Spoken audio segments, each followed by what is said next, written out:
wabarakatuh. Hamdan wa syukran lillah wa salatan wa salaman ala rasulillah nabiyyina Muhammad ibn Abdillah wa ala ahlihi wa sahbihi wa mawala. Rabbi syrah li sadri wa yassir li amri wa hlul 'uqdatam min lisani yafqahu qawli. Alhamdulillah para pemirsa dimanapun antum dan antuna berada, kita berjumpa kembali pada program Ngasuh pada pembahasan buku Muhasabahku karya Muhammad Faris Oufarinsan. Insyaallah pada perjumpaan kali ini kita akan melanjutkan kembali tema yang sudah kita bahas pada perjumpaan yang lalu berkaitan tentang ma'unah, pertolongan Allah. Di antara cara untuk menggapai pertolongan Allah dalam kehidupan ialah yang pertama kita harus gemar menolong. Kalau kita ingin ditolong, maka gemarlah menolong. Sebagaimana Rasul sallallahu alaihi wasallam bersabda, "Wallahu fi 'aunil 'abd, ma kana al-'abdu fi 'auni akhihi." Allah akan selalu menolong hambanya selama hambanya mau menolong sesamanya. Selama kita peka terhadap sesama, selama kita selalu berempati, menangkis, menyingkirkan segala egoisme yang tinggi dalam diri kita ini untuk menolong sesama kita. Jangan pernah khawatir apapun penilaian manusia terhadap kita, kita jalankan syarat nomor 1 untuk mendapatkan pertolongan Allah ialah dengan gemar menolong. Gak peduli orang mau bilang kita gak tulus menolong, orang bilang kita gak ikhlas menolong, gak usah pedulikan. Yang terpenting apa? Syarat yang pertama, jika kita mau ditolong, gemar menolong. Dan tentunya, sebagaimana yang selalu kita sampaikan, bahwa setiap kita, hamba, orang yang beriman, selalu mengidam-ngidamkan kehidupan yang selalu ditolong oleh Allah. Maka memang bila mana kita betul ingin, sangat ingin mendapatkan pertolongan Allah, maka fokus kita nomor 1 adalah bagaimana kita bisa menolong sesama kita. Gemar menolong sesama kita. Sebanyak-banyaknya. Kalau memang tidak datang orang yang minta tolong, maka cari. Karena pasti semua itu akan balik ke kita. Baik, para pemirsa, kita akan lanjutkan teks pada buku Muhasabahku ini. Orang yang gemar menolong saudaranya saja akan selalu ditolong oleh Allah. Lantas bagaimana bila ada seorang anak yang gemar menolong kedua orang tuanya? Subhanallah, pertolongan Allah sudah pasti akan selalu hadir dalam hidupnya. Oleh karena itu tidak pernah tercatat dalam hidup ini ada seorang anak yang sengsara hidupnya, melarat kehidupannya, bangkrut hidupnya hanya karena ia terlalu rajin menolong kedua orang tuanya. Justru sebaliknya yang terjadi adalah seorang anak baik hidupnya, berkah hidupnya, melimpah karunia serta rahmat Allah kepada dirinya. Karena besarnya perhatian dan kasih sayang yang ia berikan kepada kedua orang tuanya. Subhanallah, para pemirsa, orang yang gemar menolong sesama, sudah pasti Allah akan menolong. Itu janji dari lisan yang mulia Nabi SAW. Wallahu fi 'aunil 'abd, Allah akan selalu menolong hambanya.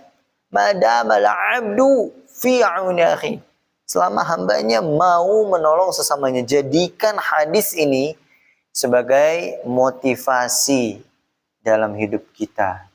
Agar apa? Agar kita selalu terdorong untuk menolong sesama kita. Menolong sesama pasti akan Allah tolong.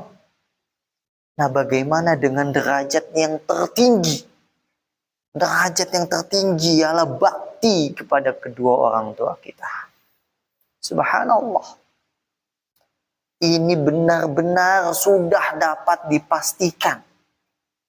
Sebab telah menjadi bukti nyata akan kisah yang sangat populer. Dan tentunya kita semua tahu. Kisah akan orang yang sangat berbakti. Bagaimana kisah hidupnya? Subhanallah. Uwais Al-Qarni. Siapa yang tak kenal Uwais Al-Qarni? Hidupnya biasa-biasa saja. Dia bukan siapa-siapa. Di kalangan sahabat Nabi dia tak terkenal, tak populer. Tapi subhanallah, kisahnya sampai sekarang menjadi hikmah untuk kita semua. Mengapa demikian? Karena baktinya para pemirsa. Bakti kepada kedua orang tua. Rahmat Allah, berkah Allah, ma'unah Allah, pertolongan Allah pasti akan selalu menyertai kehidupan seorang anak yang berbakti kepada kedua orang tuanya. Oleh karena itu, mari para pemirsa, bila mana orang tua kita masih bersama dengan kita, jangan kita sia-siakan. Ini adalah anugerah, kesempatan dalam hidup ini agar kita mendapatkan jalan pintas menuju surga. Berbaktilah kepada kedua orang tua kita. Sayangi mereka. Jangan buat mereka menangis karena sakit hatinya sebab melihat perilaku kita. Bukankah kita pun paham akan hadis ridallah fi ridal walidain wa sukhtullah fi sukhtil walidain. Allah ridho kepada anak yang berbakti dan Allah murka kepada anak yang durhaka.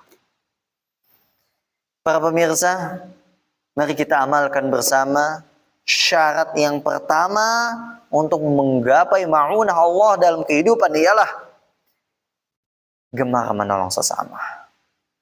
Terlebih lagi, tingkatkan perhatian kita kepada kedua orang tua kita. Sebab kita semuanya itu adalah anak. Kita meskipun sudah punya anak, kita berstatus anak. Status anak itu nggak pernah lepas. Yang ada status kita menambah. Dari anak menjadi kepala keluarga. Dari anak menjadi suami. Suami menjadi kepala keluarga. Sama dengan ayah bagi anak-anak. Ini mata rantai yang selalu terhubung dalam kehidupan. Meskipun kita sudah memiliki anak, kita pun anak.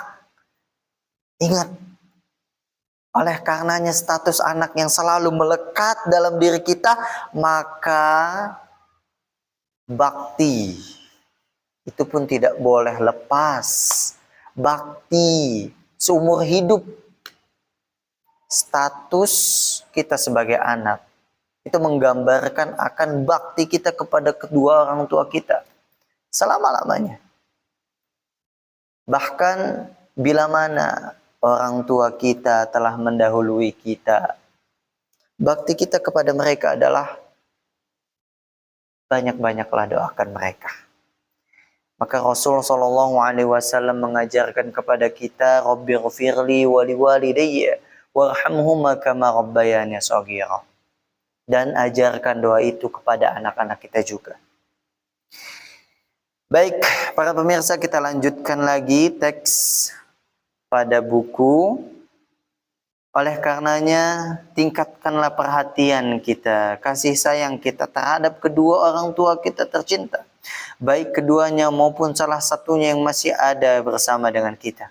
Ataupun bila keduanya telah tiada, maka berikan doa dan istighfar kita.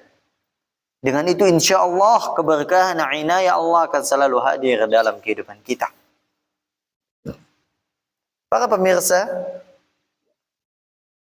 jangan biarkan kita menyesal saat kita tak memberikan bakti kita kepada kedua orang tua kita selama hidup. Karena sesungguhnya setengah keberkahan kehidupan dunia ini hilang bila mana kedua orang tua kita telah meninggal dunia. Namun bila memang itu telah terjadi, para pemirsa, jangan khawatir. Memang betul penyesalan datang belakangan. Tapi ingat, kita masih punya opsi. Bila memang kita menyesali akan perbuatan-perbuatan kita terhadap orang tua kita selama hidup, menangislah. Dan orang tua kita membutuhkan doa kita. Membutuhkan istighfar kita, segala perbuatan baik kita. Tolong orang tua kita, berikan syafaat kepada mereka fi dunia wal akhirah dengan doa kita, dengan istighfar kita, dengan perbuatan baik kita, dengan taubat kita. Bila memang kita ingin yang sudah menjadi orang tua, yang sudah menjadi bunda, yang menjadi ayah, kita ingin didoakan oleh anak kita. Maka ayo kembali dulu kepada diri kita. Kita bagaimana bersikap kepada kedua orang tua kita. Karena itulah yang akan kita dapatkan dari anak kita. Kita doakan insya Allah anak kita pun akan mendoakan kita. Dan tentunya dengan pengajaran dari kita. Pendidikan dari kita terhadap anak-anak kita. Karena Rasul SAW bersabda, ada 3 amalan yang tidak akan terputus. Walaupun kita telah tiada. Di antaranya adalah waladun salih yud'ulah. Anak yang salih. Salih karena dididik oleh orang tuanya. Karena didikan itulah yud'ulah. Walaupun kita tidak lagi ada di dunia, anak kita ingat selalu dengan kita. Ingat selalu dengan kebaikan kita. Dan pengajaran kita, pendidikan kita tertanam dalam kehidupannya. Dan itu yang menjadi bekal bagi kita sampai pada kehidupan akhirat nanti. Subhanallah. Baiklah para pemirsa, sampai sini perjumpaan kita. Insya Allah kita akan berjumpa kembali pada episode berikutnya. Semoga Allah Subhanahu wa taala selalu menjaga kita fid dini wa dunya wal akhirah. Subhanakallahumma wa bihamdika asyhadu an la ilaha illa anta astaghfiruka wa atubu ilaik. Assalamualaikum warahmatullahi wabarakatuh.